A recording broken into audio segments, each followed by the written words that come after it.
Sir கடைசியா சம்பவம் ஆகி போச்சு சார். இது வந்து மதுரை, திண்டுக்கல், கோயம்புத்தூர் ரோடு.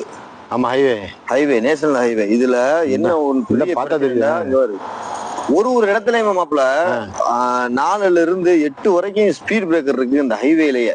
அதுவும் ரொம்ப பெருசா இந்த ரோட்ல வர்ற டிரைவர்ஸ் வந்து கொஞ்சம் கவனமான மாதிரி பேலி கட்டி வச்சிருந்தா அந்த இடத்துல வேத்தர் இருக்குது.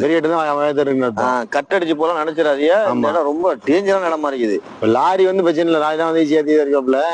இன்னும் இருட்டுல இருக்குமா சார் பிரச்சனை? இருட்டுல என்ன உண்டா? இப்ப நம்ம எதுக்கு மெயினா பேசுறோம்னா, இப்ப நம்ம வண்டியை கொண்டு வந்து விட்டாச்சு. இதுல கடமை போச்சு 15,000 ரூபாய் செலவாகி போச்சு. இப்ப நம்மளுக்கு 15,000 காலி. இந்த போதுல இந்த வாரு 1க்கு 4 என்ன இந்த மாதிரி பாத்துட்டா பிரச்சனை இல்ல மாப்பிள்ள. 4, 6, 8 இவங்க பாக்காம வர்றாங்கன்னு இந்த இதுல எல்லாம் காட்டிக்க மாப்பிள்ள. இதெல்லாம் விட்டா என்ன ஆகுது? விட்டா என்ன வருதுங்க?